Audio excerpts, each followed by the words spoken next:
Before, in front of, opposite और facing. इनके प्रयोग के फ़र्क को समझना हमारी अंग्रेज़ी को बेहतर बना सकता है। सबसे पहले बिफोर। स्थान के संदर्भ में बिफोर के दो मुख्य प्रयोग देखे जाते हैं।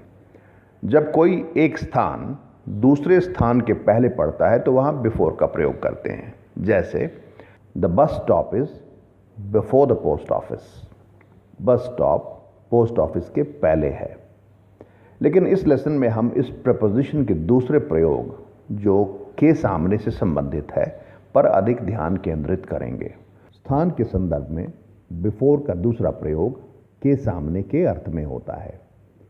जब कोई वस्तु या व्यक्ति किसी दूसरे व्यक्ति या वस्तु के सामने होता है, इन फ्रंट ऑफ होता है, तो बिफोर का प्रयोग कर सकते हैं। जैसे द स्पेक्स ले before him on the table. चश्मा टेबल पर उसके सामने पड़ा था। He stood before the gathering and spoke eloquently. उसने भीड़ के सामने खड़े होकर वाक्पटुतापूर्ण भाषण दिया। इन फ्रंट ऑफ और ऑपोजिट का फर्क। इन फ्रंट ऑफ और ऑपोजिट, इन दोनों का हिंदी में के सामने के अर्थ में प्रयोग होता है, परंतु अंग्रेजी में दोनों के प्रयोगों में एक महत्वपूर्ण फर्क है। इस फर्क को एक सरल उदाहरण से समझते हैं। There is a post box in front of my house. मेरे घर के सामने एक पोस्ट बॉक्स है। इन फ्रंट ऑफ का प्रयोग यहां इसलिए हुआ क्योंकि पोस्ट बॉक्स घर के ठीक सामने है, बीच में कोई सड़क आदि नहीं है। अब यह दूसरा वाक्य देखिए। There is a post box opposite my house. Hindi में इसका भी अर्थ पहले वाले वाक्य के अर्थ की तरह ही व्यक्त होगा। मेरे घर के सामने एक पोस्ट बॉक्स है।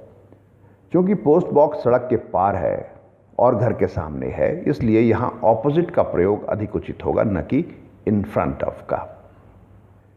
माइकल सॉन के अनुसार across a road, river, room आदि होने पर इन फ्रंट ऑफ के बदले ऑपोजिट का प्रयोग होता है।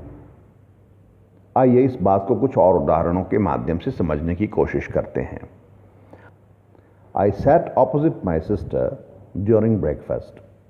मैं नाश्ते के समय अपनी बहन के सामने बैठा था।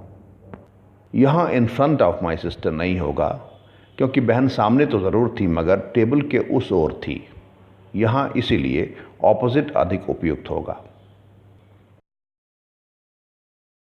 My home is opposite the school. मेरा घर विद्यालय के सामने है। यहां इन फ्रंट ऑफ नहीं होगा क्योंकि मेरा घर स्कूल के सामने तो है मगर सड़क के उस पार है, इसलिए यहां ऑपोजिट अधिक उपयुक्त होगा।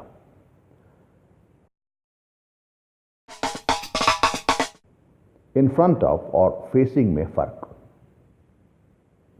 इन फ्रंट ऑफ साधारणतः बिहाइंड के विपरीत होता है।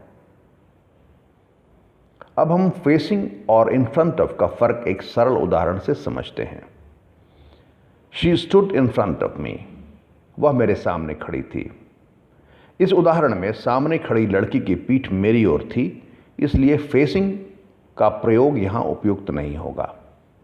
लेकिन इस दूसरी स्थिति को देखें। शी स्टूड फेसिंग मी। वह मेरे सामने खड़ी थी। इस उदाहरण में सामने खड़ी लड़की मेरी ओर मुख कर खड़ी थी, इसलिए यहां इन फ्रंट ऑफ से बेहतर फेसिंग का प्रयोग होगा।